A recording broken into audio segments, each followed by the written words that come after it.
Buen día a todos, mi nombre es Esmeralda Herrera y pertenezco al grupo A de la clase de metodología de la programación. Nosotros les vamos a hablar acerca de las funciones en C. Yo les voy a hablar acerca de la introducción. La mayoría de los programas de cómputo que resuelven problemas reales son mucho más grandes que los programas que presentamos en el primer capítulo.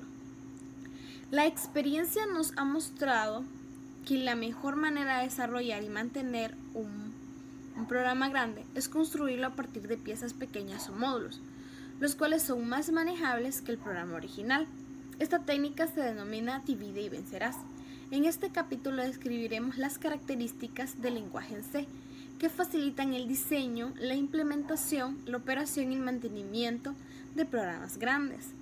En cualquier lenguaje de programación, las funciones y procedimientos son fragmentos de código independiente con nombre y entidad propia y se agrupan en módulos de programación, que son más que archivos de códigos independientes que se compilan por separado y luego se alcanzan entre sí, para así formar un programa completo. A continuación se va a hablar acerca de los módulos de programación en C. También sobre las funciones matemáticas de la biblioteca y sobre las funciones. Se va a describir cada una de las funciones y se dará un ejemplo de cada una de ellas.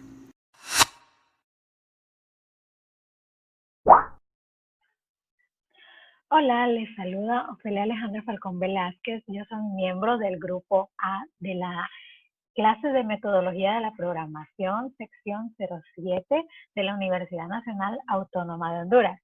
En esta presentación les voy a estar explicando acerca sobre los módulos del programa en C. Ya sabemos que C prácticamente es un lenguaje de programación con propósito general. ¿Qué queremos decir con eso? Significa que los procedimientos, sus instrucciones y las estructuras de los datos están específicamente diseñadas para resolver cualquier tipo de problema. Vamos a comenzar con la introducción. A los módulos en C se les llama funciones. Por lo general, los programas en C se escriben combinando nuevas funciones que escribe el programador con funciones preempacadas disponibles en la biblioteca estándar de C. Vamos a seguir con la diapositiva. Vamos a ver qué significa que la biblioteca de esta estándar de C proporcione funciones. Pues sí, tiene una variedad de funciones. De hecho, tiene una colección inmensa de funciones de la biblioteca estándar. Y tenemos, por ejemplo, la realización de cálculos matemáticos comunes. Ya sabemos los típicos cálculos matemáticos, suma, resta, multiplicación, división. También tenemos las cadenas o la manipulación de cadenas, dichas en C como arreglos o arrays de caracteres que permiten la utilización de cierto número de notaciones y funciones especiales. También tenemos la manipulación de caracteres, en la edición y manipulación de caracteres o cadenas de caracteres. Ya sabemos que todo compilador de C proporciona una librería estándar. Esta sería la string.h con funciones para el manejo de la manipulación de caracteres. Y también tenemos la manipulación de los datos de entrada y salida. Y muchas otras más. La verdad es que el lenguaje tiene muchas funciones y esta facilita el trabajo del programador, debido a que estas funciones proporcionan muchas de las capacidades que los programadores necesitan para que el programa prácticamente rinda o se efectúe de una manera más eh, estable y más eficiente.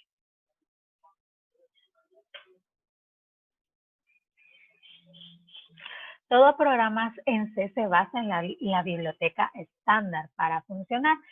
¿Qué queremos decir con esto? Sabemos que las funciones de la biblioteca estándar o por defecto técnicamente no son parte del lenguaje en C, invariablemente son proporcionadas en los sistemas de C. Ya sabemos que la biblioteca estándar es una recopilación de archivos y también de cabecera y bibliotecas con rutinas que implementan operaciones comunes. Por ejemplo, en la diapositiva tenemos la librería que es la principal, la stdio. Esta contiene muchísimas funciones que pueden ser para la edición, efectuación del programa o del sistema que se quiera realizar. Y estas funciones el programador tiene que escribirlas directamente, porque de estas acciones pueden efectuar muchas más otras funciones. Aquí vamos a ver un ejemplo de lo que yo les estoy tratando de decir. Por ejemplo, el programador puede escribir funciones para definir tareas específicas, lo que les estaba diciendo, que se podrán utilizar en muchos puntos del programa. A estas se les llama funciones definidas por el programador, ya sea el usuario o el programador es que escribe la función.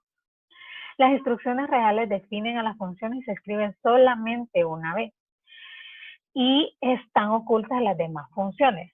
Estas son las funciones invocadas, por decirlo de una manera, mediante la llamada de la función, la cual especifica el nombre de la función y proporciona información, tales como argumentos, podría ser que la función invocada necesita para realizar o llevar a cabo su tarea.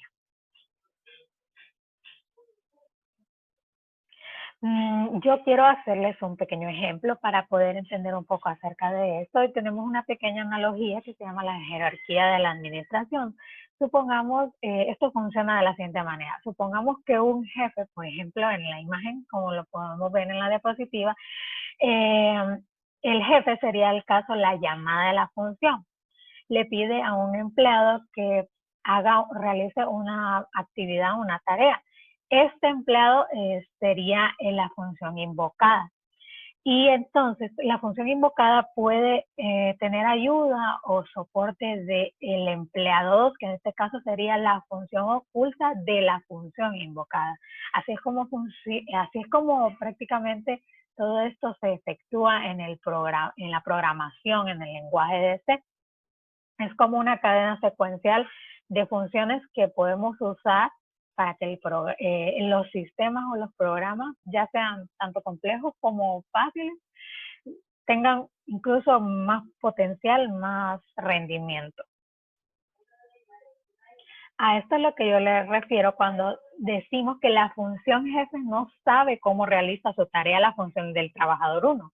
Y la función del trabajador 1 podría llamar a otras funciones, como por decir la función del trabajador 2, y el jefe no se daría cuenta de esto. Y esto no quiere decir que está mal, simplemente la función trabajador 1 está para hacer una tarea más rendible, más funcional, más rápida, puede invocar a otras funciones o subfunciones para hacer la tarea o el trabajo mucho más rendible. Es bastante importante estas acciones, ocultamientos o camuflajes, como les decía, porque estas acciones promueven realmente un rendimiento en la efectuación y en la buena ingeniería del software de cada sistema. Entonces, esta ha sido toda mi explicación teórica de este tema. Muchas gracias. Y vamos a seguir con el siguiente tema, que son las funciones matemáticas de la biblioteca. Y mi nombre es Ofelia Falcón.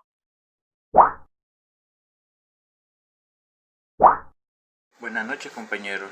Mi nombre es Darwin Ávila y a mí me toca el tema de funciones matemáticas de la biblioteca.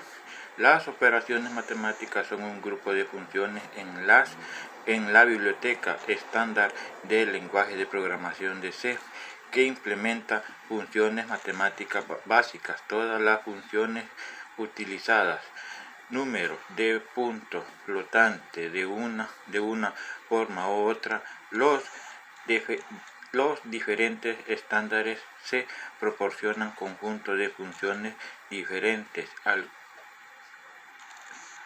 aunque compatibles con versiones anteriores. La mayoría de las funciones también están disponibles en la biblioteca, aunque en diferentes encabezados.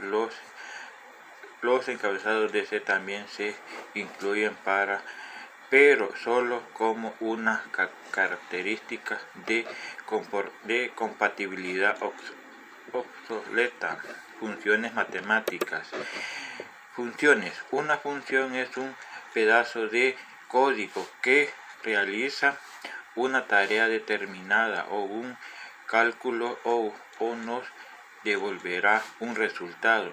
Esto servirá mucho para hacer más entendible el código, pero por el momento veremos solo como una función de otra biblioteca antes de poder crear las nuestras. Veamos la tipo retorno. Un tipo retorno, la función la función realiza una tarea o cálculo en tipo de retorno. Nos indica qué tipo de resultado nos devolverá. Nombre de función. Al igual que una variable, las funciones poseerán un nombre. Lista de parámetros. La lista de parámetros serán las variables que recibirá la función para poder realizar sus operaciones. Puede no tener ningún parámetro o varios. La biblioteca nos da una serie de funciones para poder realizar operaciones matemáticas complejas, potencias, raíces, cuadrados, senos, cosenos. Voy a explicar algunas de las más usadas. Doble coseno devuelve el coseno de x, donde adiós.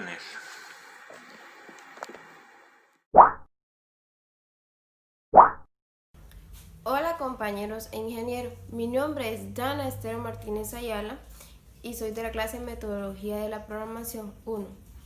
En mi tema de exposición nos tocó a nuestros compañeros y a mí hablar de la función. La función permite a los usuarios dividir el programa en módulos. Todas las variables se conocen solo según en la función que se define. Les mencionaré algunas funciones con su respectiva descripción. Tenemos la función save, que redondea el x entero más pequeño no menor que x. Tenemos también la función x entre paréntesis, función exponencial e elevado a la x. Tenemos esta función que es logaritmo x base a 10. Esta función, logaritmo natural de x base e, raíz cuadrada de x. Y este es el valor absoluto de x. Cos, que es coseno trigonométrico de x, sin, seno trigonométrico de x, tangente trigonométrico de x. Ahora les estoy explicando un pequeño programa paso a paso utilizando una función llamada cuadrada que sirve para calcular el cuadrado de los enteros del 1 y 10. Bueno, cuando estemos listos para comenzar a hacer el programa, escribimos en la primera línea la librería. Esto es muy importante. Luego, en la siguiente línea, colocamos la función cuadrado, seguido de int, siempre con los puntos y coma. Seguido de esto, colocamos la función main, que con esta se empezará la ejecución del programa. Seguido, iniciamos el contador con int x. Luego, colocamos el ciclo for. Inicializamos x igual a 1 y este se va a estar repitiendo hasta que x sea igual o menor que 10. Este ciclo se repetirá 10 veces hasta que calcule e imprima el cuadrado de x. Luego, en la siguiente línea, colocaremos print con esto que imprimirá la función. Aquí saldrá el resultado. Después de esto es el fin de for. Luego colocaremos un salto de línea con n contra pleca. De esta manera finalizaremos el main. Al finalizar el programa colocaremos